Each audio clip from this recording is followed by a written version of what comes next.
is it? Great. Well, come on in.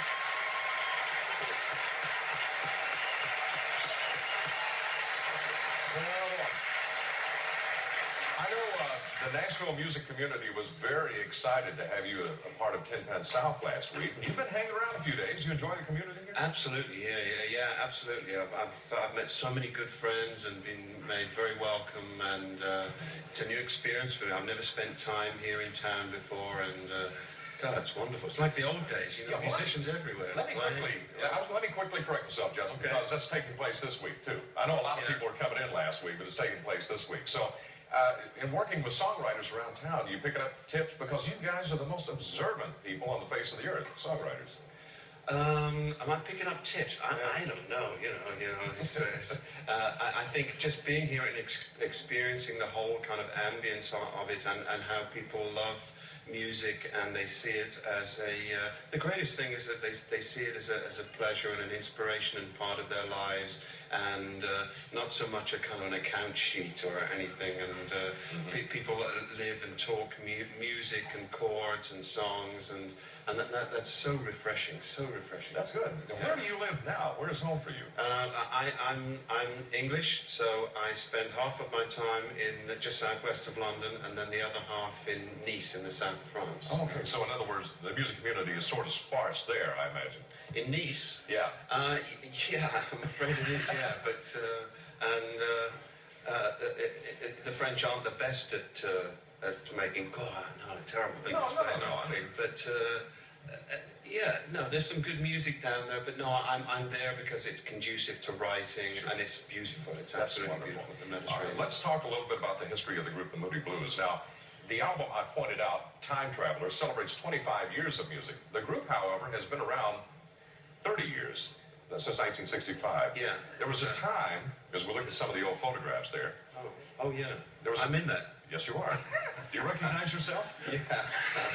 Whoa. What year was that? Do you recall? Actually, I know where that is. I know that photograph, and that's actually backstage at the Fillmore East in New York. So that's late '67, early '68. There was a time when the band disbanded and people pursued solo careers for about 5 years. Yeah. And then reformed in '78. Yeah. Is that one of the reasons that the band still survives today and is strong as ever and is still touring? Absolutely, it is. Yeah, I think it gave us time. I mean, I was 19 when I came to the band, and in fact, I was 19 when I really wrote Nights in White Satin and all that kind of stuff.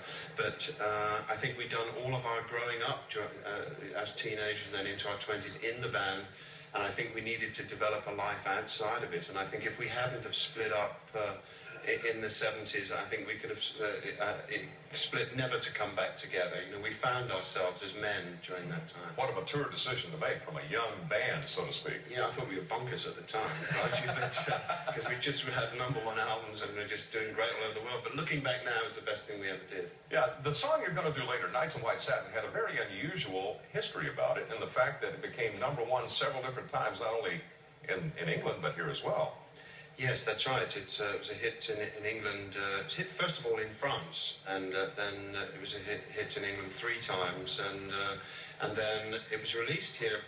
In fact, our first release here was that Tuesday afternoon that I did then, because they said, well, Nights was just too slow and you couldn't dance to it. But of course, people do dance to it, because anybody can dance to Nights. You know, you just move around, shuffle around to it. But yes, and then, so it was a hit in '73 and then again in '79.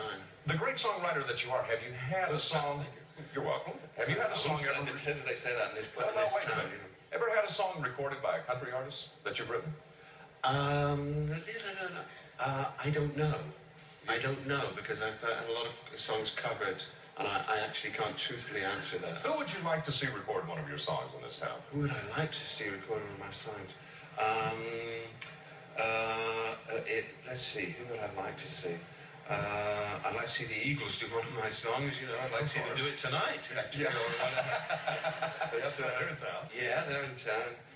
I don't know. I mean, there's so many young people coming up that every day. I mean, these boys now, you know, you see, they just play so great. And I can see Don Williams doing one of your songs. Oh, well, you know, I have a song that I came here really for, with trying to with a song with Don in mind, really? and he was a big hero of mine, yes. And have you ever met him?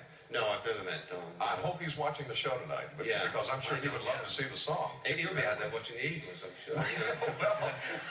Well, if not, we'll get the word back to him that you have a song for him. I do have a great song for him, and if he doesn't use it, I'm going to do it. So. Well, I'll tell you. Later on in the show, we'll get you to do Nights in White Satin, which is a classic song, and it's wonderful to have you on the show.